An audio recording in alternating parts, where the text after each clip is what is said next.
জঙ্গল সলিমপুর সহ অন্যান্য জায়গায় যেখানে র্যাবের উপরে এবং পুলিশ বাহিনীর উপরে আক্রমণ হয়েছে, সেটা আপনাদের মতো আমরা খুব গভীরভাবে দেখেছি এবং এর উপরে আমরা অ্যাকশন নিচ্ছি।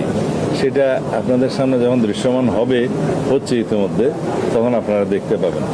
আমরা এটা এই জন্যেই এটা অনুমান করতে পারি, দীর্ঘ 17 বছর দেশে কোনো আইনের শাসন ছিল না, দুর্বৃত্তায়নের একটা মহামারী ছিল, দুর্ঘটনার সংখ্যা বিগত সময়ের তুলনায় আল্লাহ রহমতে অনেক কম।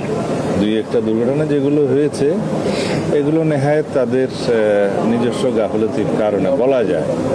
যেমন গতকালকে একটা দুর্ঘটনা হয়েছে, লোহার রড বহনকারী একটা ট্রাকে নওগাঁর কিছু লোক এখানে হয়তো তারা ভাড়া সেভ করার জন্য ওই ছাদে উঠছে বা রডের উপরে উঠে যাত্রা করেছিল। সেই ট্রাকটা দুর্ঘটনায় পতিত হয়েছে।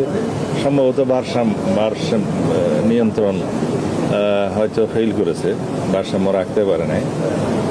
সেই হিসাবে তাদের অন দি স্পট তাদের অনেকেই মৃত্যু হয়েছে। তাদের 15 জন মনে হয়, আর 5-6 জন আহত হয়েছে। এটা অনেক দুঃখজনক ঘটনা।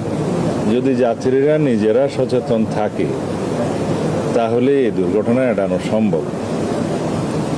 যাই হোক, আমরা সারা দেশে পশুর হাটে যাতে জাল নোটের ব্যবহার না হয় সেজন্য সচেতন আছি। জাল নোট শনাক্তকারী অনেকগুলো মেশিন সেখানে আমাদের পক্ষ থেকে দেয়া হয়েছে, আর ব্যাংকের তরফ থেকেও দেওয়া হয়েছে। সেটা বাংলাদেশ ব্যাংক ব্যবস্থা করেছে। বিভিন্ন ব্যাংকের শাখাসমূহ সেখানে তৎপর আছে। এছাড়া যাতে শৃঙ্খলা থাকে, অনুমোদিত পশুর হাটগুলোর বাইরে যাতে কোনো হাট না বসতে পারে সেজন্য আমরা খুবই কঠোর ব্যবস্থা নিচ্ছি। গতকালকে একটা নজরে আসার সাথে সাথে সেটা আমরা বন্ধ করার ব্যবস্থা নিয়েছি। এটা সম্ভবত মিরপুরে মেট্রো রেলের কোনো লাইনের নিচে হয়তো কেউ এরকম নিতে চেয়েছিল সুযোগ, সেটা সাথে সাথে বন্ধ করে দেওয়া হয়েছে। আমরা আশা করি আপনারাও যদি সেরকম কোনো কোথাও অনিয়ম দেখতে পান আমাদের নজরে আনবেন, তাহলে আমরা সুষ্ঠুভাবে সব কিছু সম্পন্ন করতে পারবো।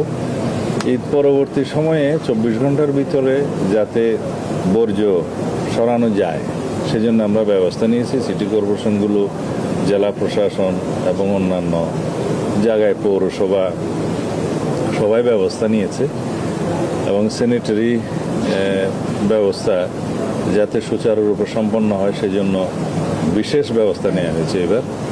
তবে 24 ঘন্টার পরেও যেহেতু কোরবানি দেওয়ার বিধান থাকে দ্বিতীয় দিনেও তৃতীয় দিনেও, তখনও তারা এ ব্যাপারে তাদের উদ্যোগটা জারি রাখবে।